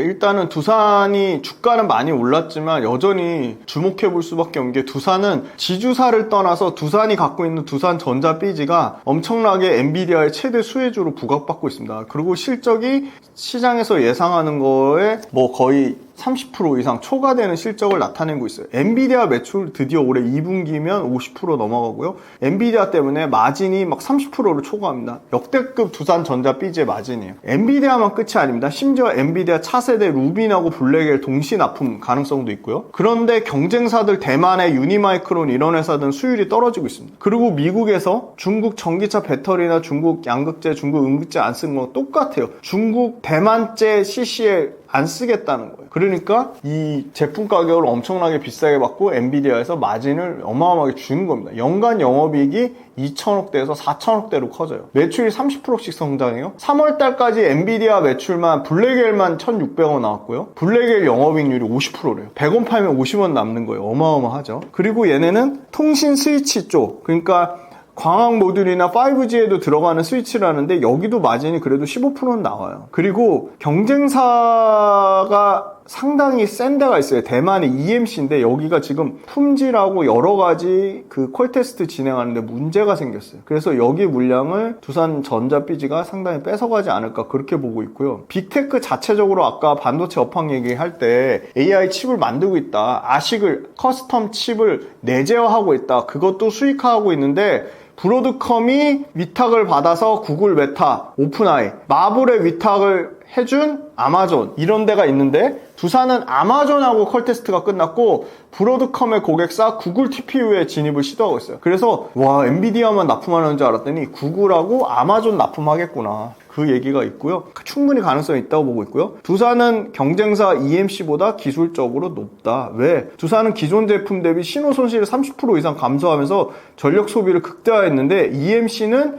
오히려 신호 손실이 올라갔다. 그래서 수율 면에서 두산이 이 CCL은 순도가 중요한데 순도를 EMC를 압도하고 있다. 그래서 엔비디아의 소위 말하는 지금 제일 핫한 모델이 GB200이랑 GB300인데 EMC 같은 경우는 GB300의 컬 테스트도 통과를 못했다. GB300 대만의 EMC가 컬 테스트 받고 실제 양산까지 이어지려면 2개 분기 이상의 샘플 테스트가 끝난 다음에 양산이 가능한데 그러면 그 사이에 두산 에너빌리티는 이미 GB200과 GB300 납품을 끝내고 차세대 루빈 버전까지 가능성이 있다고 보고 있습니다. 그래서 상당히 두산 전자 삐지의 실적 성장성 때문에 두산은 계속 주목받을 수밖에 없고요. 아마 에이전트 AI가 되면 컴퓨팅 연산량이 올라가고 추론 시장에서는 훨씬 더 큰 규모의 AI 캐파가 필요하면 어마어마하게 이 CCL 동박 적증판이 더 많이 필요할 것으로 보이고요. 당연히 두산 에너빌리티 지분 가치만 3조 5천억에서 많게는 4조까지 봅니다. 그러니까 두산 에너빌리티 지분가치, 두산 로보틱스의 지분가치의 합산 금액만 5조 가까이 되니까 이 부분 빼고 두산전자 삐지를 예를 들어 PER을 두산전자 삐지의 경쟁사 뭐 대만의 EMC 이런데 25배, 뭐 20배 이상을 주면 그 회사가 1년에 벌어들인 영업이익에다가 곱하기 경쟁사들의 PER을 곱하면 시총이 어느 정도인지 나오겠죠. 그러면 상장사 지분가치만 5조가 넘는데 그러면 두산 그 그 전자비지의 가치를 15조로 보냐, 20조로 보냐, 25조로 보냐, 30조로 보냐에 따라 두산 전체 시가총액은 훨씬 더 커질 수 있겠다. 그렇게 보고요. 두산은 8월 달에 아마 MSCI 지수에 편입될 가능성이 아주 높다고 보고 있습니다. 그러면 패시브 글로벌 자금들이 아마 보통 MSCI 지수 편입되면 1000억 이상은 들어오더라고요. 많이 들어오는 데는 뭐 2100억까지 들어올 거라고 보는데 요거 8월 달에 MSCI 지수 편입 유력한 데가 두산 에너빌리티하고 현대 미포조선 그렇게가 지금 가장 유력하고요. LIG 넥슨도 얘기 나오고 그래서 이런 거는 수급 측면에서 상당히 긍정적이다. 그래서 이 AI용 MLB 기판 관련돼서 공정 난이도가 계속 올라가고 HDI 단수가 올라가고 추가 증설하면 이 CCL은 계속 더 필요할 수밖에 없다. 그래서 두산 에너빌리티도 결국은 생산 캐파를 50% 이상 확대했다. 그래서 두산을 보시고요. 똘똘한 자회사들 많이 갖고 있는 지주사 중에는 HD 현대를 꼭 보셔라. 왜냐면 HD 현대는 HD 현대중공업, HD 한국조선해양, HD 현대 삼호중공업, HD 현대 미포 그리고 심지어 지금 가장 핫하게 잘 나가는 전력기기 중에 HD 현대 일렉트릭이 너무 잘해서 HD 현대 오일뱅크가 유가 상황이 나빠서 박살나는 거를 전력기기, 조선, 그 다음에 조선 기자재, 조선 HD 현대 마린 솔루션까지 선박 유지보수, 선박 개조하는 사업까지 모두 잘하고 있는 HD 현대를 좀 봐야 된다. 그런데 HD 현대는 심지어 하나나 SK 오른 것보다도 오르지 못했다. 조선업하고는 계속 좋을 건데. 그래서 주가 부담은 HD 현대는 좀 두산보다 또는 SK보다 하나보다 훨씬 없는 것 같아요. 그래서 저는 딱 두 종목을 꼽으라면 일단 비싸도 두산 그리고 HD 현대 이 두 종목 말씀드리겠습니다. 현대중공업 작년에 126% 상승했는데요. 올해도 지금 7월달 대비해서 주가 조금 내려왔는데 36% 상승 중. 한국조선해양이 43%, 하나오션이 뭐 올해 25년도는 조선주 중에 제일 대장으로 꼽혔죠. 103.7%, 104% 상승했고요. 삼성중공업 뭐 42%, 현대미포 36%. 요 엔진 쪽도 괜찮아요. 하나엔진 44%, HD 현대마린엔진 69%. 그래서 평균값이 45%니까 코스피나 코스닥 지수를 모두 초과하고 있고요. 최고점 대비 하락률도 약 17%다.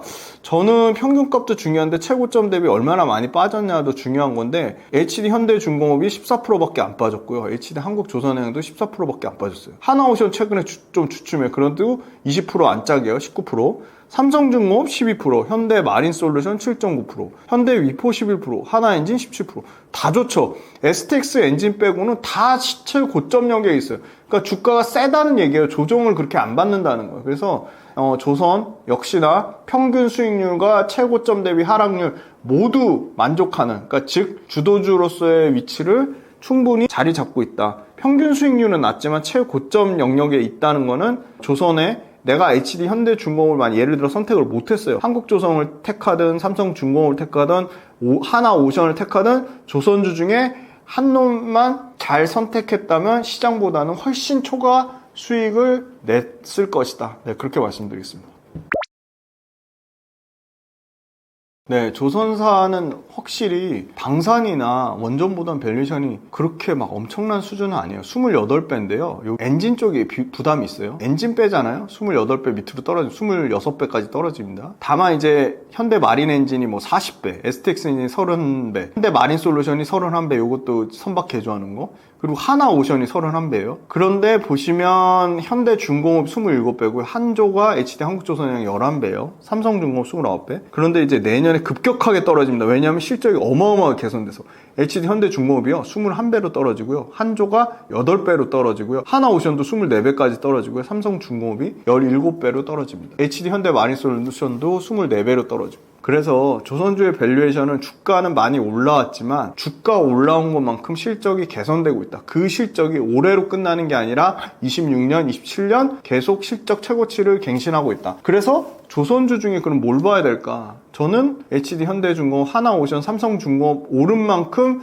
HD 한국조선해양이나 HD 현대마린솔루션도 올라야 된다고 보고 있고요. HD 한국조선해양은 비상장사 HD 현대3호중공업을 갖고 있습니다. 그런데 HD 현대3호중공업이 역대급 실적을 찍고 있고 HD 현대중공업이나 하나오션이나 삼성중공업보다 실적 모멘텀이 더 셉니다. 그래서 HD 현대 삼호중공업의 모멘텀도 받을 수 있는 HD 한국조선해양을 계속 보자 말씀드리고, 선박 시장이 예를 들어 좀 주춤해요. 선박 발주가, 새로운 배들에 대한 발주가 계속 나올 수가 없죠. 그 주춤한 사이에 바로 선박의 유지 보수가 들어갑니다. 그래서 저는 이 HD 현대 마린솔루션은 오히려 선박에 대한 신조, 새로운 배들에 대한 수주가 주춤할 타이밍에 이런 HD 현대 마린솔루션 같은 회사들이 상당히 부각받을 수 있다. 다만 밸류에이션은 싸지는 않다. 그렇게 말씀드리지만 요 한국조선해양과 HD 현대 마린솔루션이 상대적으로 그 미국 군함 모멘텀 때문에 혼자 날아간 하나오션보다 훨씬 매력적으로 공부해볼 만한 종목이라고 말씀드리겠습니다.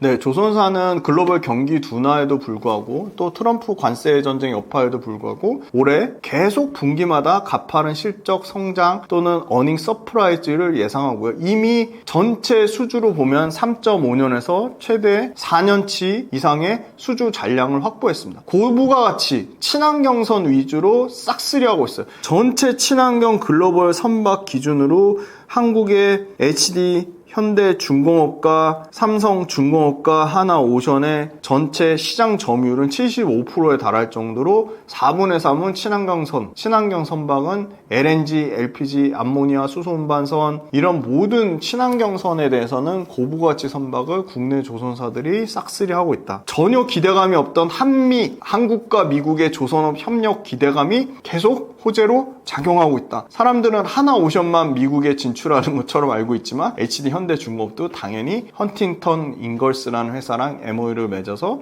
지금 미국 시장에 직접적으로 진출을 하고 있고요. 삼성중공업도 마찬가지로 미국 시장에 진출할 가능성이 매우 높고요. 1분기에 이어서 2분기도 어닝 서프라이즈, 매출과 영업이익, 순이익 모두 어닝 서프라이즈 나올 것으로 보고 있고요. 조선 업황의 다운사이클을 대비해서 삼성중공업은 해양 플랜트 쪽을 강화하고 HD 현대중공업은 기존의 배 말고 배를 개조하거나 배 엔진을 만드는 사업부가 굉장히 탄탄하다. 대우조선해양도 역시나 선박만 하는 게 아니라 해양 플랜트라든지 해양 풍력이라든지 다양한, 그 다음에 함정의 MRO 유지보수 사업을 한다는 다양한, 역시나 미국에서 MRO 유지보수 사업을 하나오션이 최초로 수주를 했죠. 그래서 특수선 사업 관련돼서는 하나오션이 가장 모멘텀을 받을 것으로 보고 있고요. 관세 충격이 미국이 자국의 조선사업 재건을 위해서 한국에 먼저 협력을 요청한 거기 때문에 한국은 미국에서 높은 수주 또는 미국의 미래 조선업에 대한 어떤 일감 확보를 기회로 활용할 가능성이 매우 높다. 다만 관세 관련돼서는 국내 조선사들의 대미 수출액 비중이 5%에 불과하기 때문에 관세의 영향은 상당히 제한적인 수준, 아주 미미하다. 그거보다 더 걱정되는 거는 업황 피크아웃에 대한 우려인데, 선박 발주가 갈수록 줄어들면서 악화될 수 있다는 건데 1분기 데이터만 보고 너무 좀 성급하게 얘기했다. 왜냐면 5월달 세계 선박 발주량이 전월 대비해서 64% 줄었다는 건데, 특히나 삼성중공업이나 하나오션단에서 부진한 측면이 있었지만 HD 한국조선해양 같은 경우는 올해 작년 연간 전체 수주의 5월 달에 이미 52.5% 절반 이상을 5월 달 기준으로 달성했기 때문에 이 부분 역시도 조금 추가적으로 확인이 필요하다. 요거 보시면 요거 표 띄워 주실 건데요. HD 한국조선해양 기준으로 매출은 전년 대비 11%, 영업이익 138% 증가 예상하고요. 하나오션도 매출은 27%. 자, 매출과 영업이익 모두 계속 어닝 서프라이즈 갱신할 거로 보입니다. 하나오션은 흑자 전환하고요. 삼성중공업도 매출은 7%, 영업이익 35% 증가를 예상하고 있습니다. 그래서 HD 한국조선해양은 이제는 매출은 올해 기준으로 29조 사이즈, 내년에 30조 돌파해서 32조 예상하고요. 올해 영업이익이 작년보다 2배 이상 증가한 3조 6천억, 거의 2.5배 증가 예상하고요. 내년에는 영업이익 사이즈가 4조 4천억까지 나올 것 같아요. 어마어마하죠. 그 다음에 삼성중공업이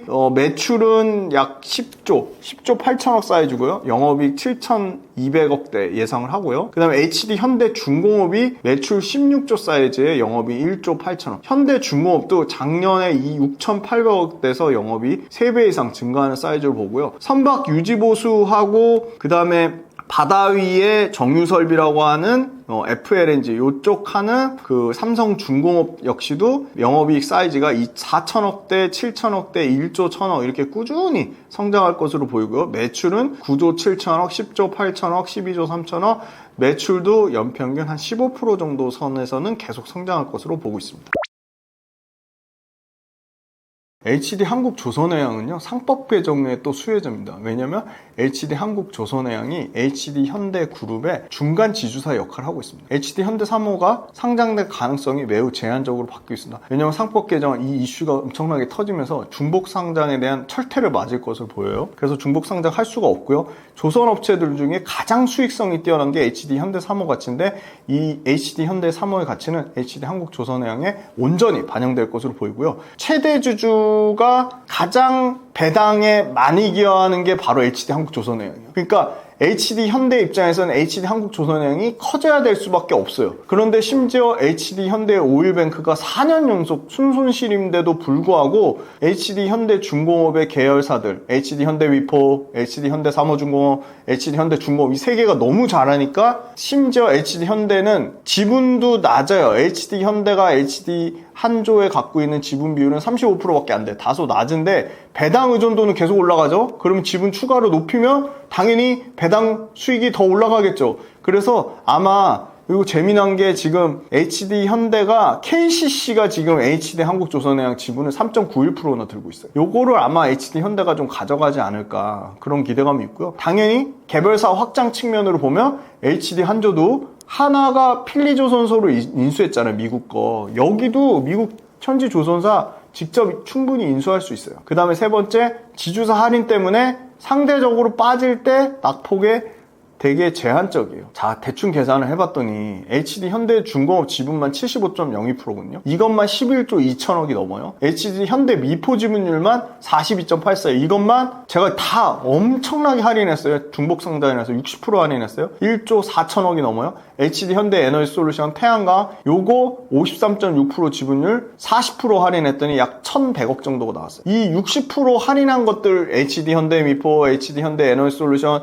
HD 현대 중공업의 지분율만 다 합쳤더니 13조가 나왔어요. 대략적으로. 근데 HD 한조의 시총이 지금 약 25조죠. 그러면 25조에서 13조 빼면 12조잖아요. 그러면 가장 이익 잘 내는 회사인데 HD 현대 사모중공업이 12조밖에 안 된다? 말이 안 되는 거죠. 그 다음에 HD 현대 배당 수익 기여도 1분기 기준으로 한조가 50% 이상 차지하니까 HD 현대도 배당 수익률이 올라가고 이익이 올라가려면 HD 한조를 키울 수밖에 없는 거예요. 근데 HD 한조는 가장 돈 잘 버는 HD 현대 3호를 갖고 있는데 이게 왜 그렇게 자꾸 부각을 받냐?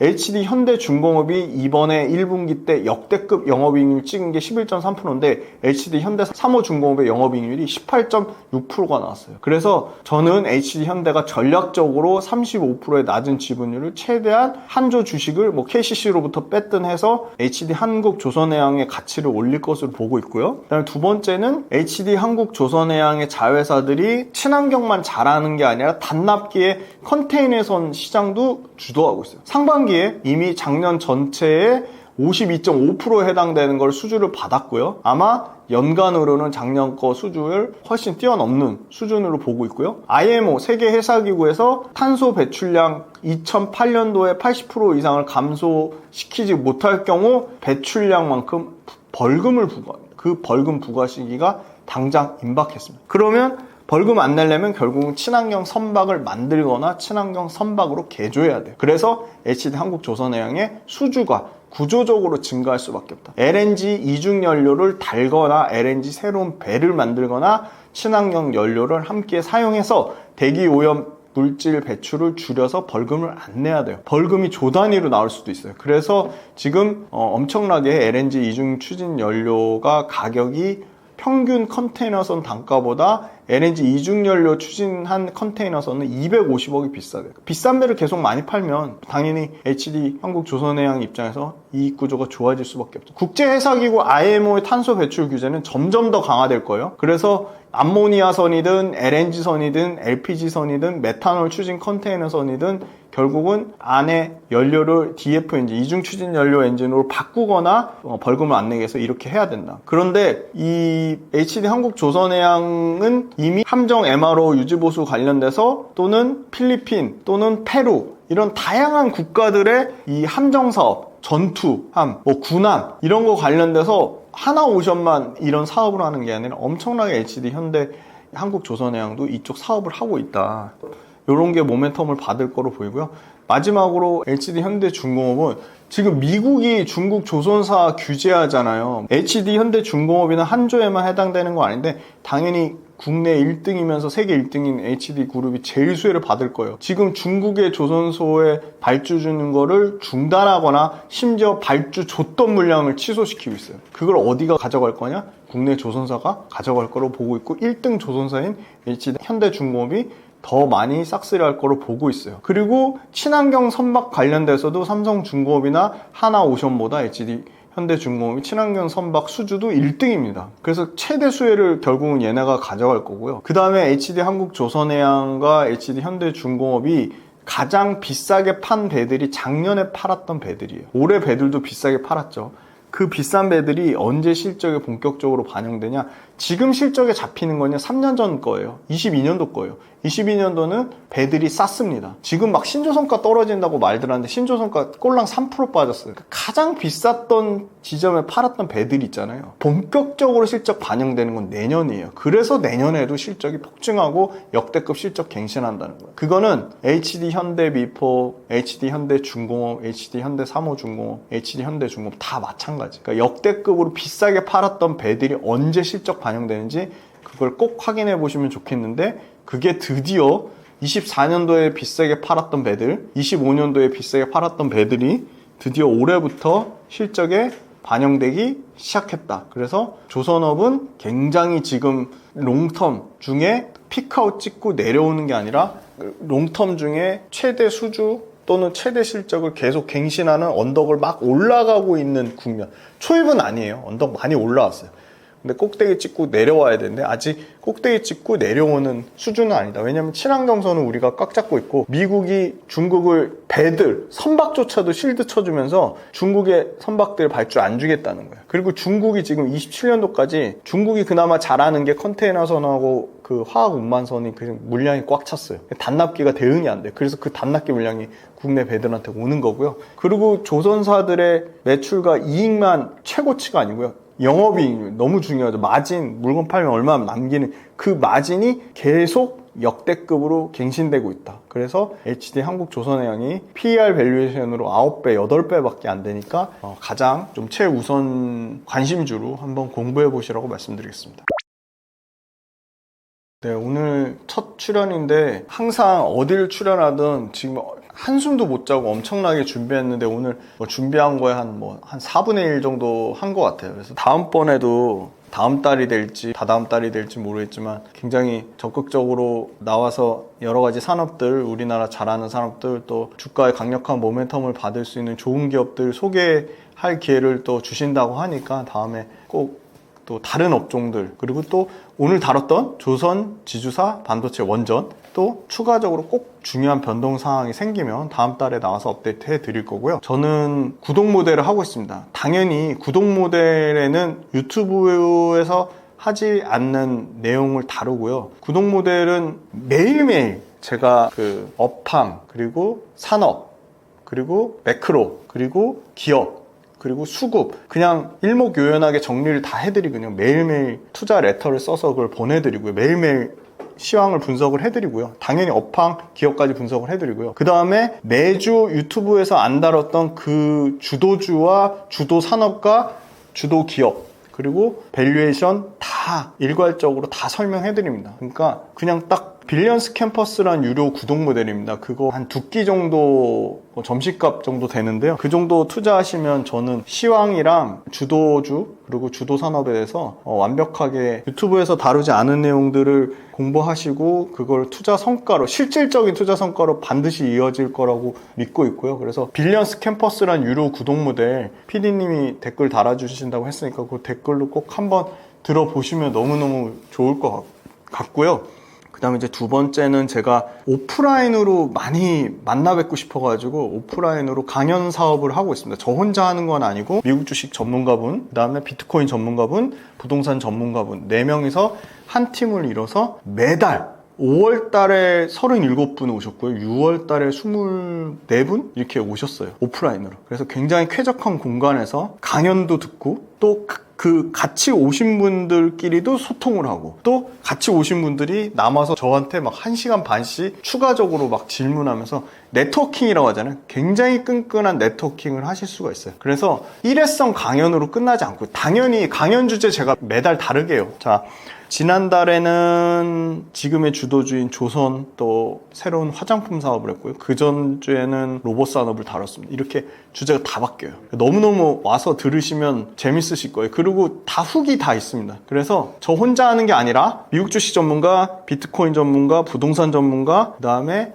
한 국내 주식 전문가 요 4명이 원팀으로 오프라인 강연을 하고 그 다음에 끝나고 그 네트워킹 시간이 너무 중요해요. 필요한 질문 그 강연장 끝나고도 저한테 남아서 1시간 이상씩 질문하시고 그렇게 하실 수 있습니다. 그래서 오프라인 강연 사업하는 거 좀 많이 응원해 주셨으면 좋겠어요. 왜냐면 다 서울에서만 하려고 하거든요. 그래서 제가 먼저 앞서서 지방 어디든 상관없다. 지방 가자. 그래서 이미 5월달, 6월달에 서울에서 했고요. 7월달에 부산도 가고 여기 댓글로 지방 어디든 와주세요 하면 거기로 그냥 달려갈 겁니다. 어디든 상관없으니까 면 단위도 상관없고 읍 단위도 상관없습니다. 그래서 저희가 적정 인원 뭐 최소한 20명은 돼야겠죠. 20명 이상만 되면 어디든 갈 거니까 어디든 요청해 주시면 지방 강연 갈 거고요. 서울은 그냥 정해놨어요. 진짜 강남 언주역에 분데스 언주라고 거기에 대한 오신 분들의 만족도가 너무 높아서 분데스 언주에서 매달 토요일날 마지막 주에 계속 강연회 할 겁니다. 그래서 요번에 다시 또 새로 강연회 잡혔어요. 7월 26일날 또 새로운 주도주 발굴을 위한 또 새로운 미국 주식 발굴을 위한 새로운 스테이블 코인 요새 핫하죠. 스테이블 코인 그리고 상업용 부동산 요새 성수동이 핫한데 성수동의 상업용 부동산 얘기 이런 다양한 투자 돈이 되는 얘기는 다 해드릴 거예요. 그래서 7월 26일 마지막 주 토요일날 강남에 오셔서 한번 강의 들어보시는 것도 좋을 것 같고 강연도 너무 좋지만 뒤에 그 네트워킹 시간이 너무 좋다. 그래서 그거 들어보시면 좋을 것 같고 만약에 지방이라서 못 오신다 그거 저희가요 다 그냥 적자 나더라도 전문 PD님 2명 붙여가지고요 다 경제방송 출신 전문 PD님 붙여서 완벽하게 온라인으로 촬영해서 온라인 녹화본을 아주 저렴한 그냥 점심값 정도 수준으로 온라인 녹화본 다 판매하고 있습니다. 6월달 거 못 보셨더라도 시의성 있는 내용 뭐 그날 주가가 어떻고 그날 뭐 외국인 기관 수급이 어떻고 그런 게 아니라 전체 큰 틀에서 글로벌 메가 트렌드 산업을 분석해 드리는 거니까 6월달 지난 강연도 보시면 엄청나게 도움 되실 거예요. 그래서 그것도 다 녹화본으로 URL 주소 있거든요. 신청하시면 녹화본을 현장에 오신 것처럼 똑같이 들으실 수 있어요. 다만 그 뒷단의 네트워킹 부분은 직접 오셔야지만 저희하고 소통하실 수 있다.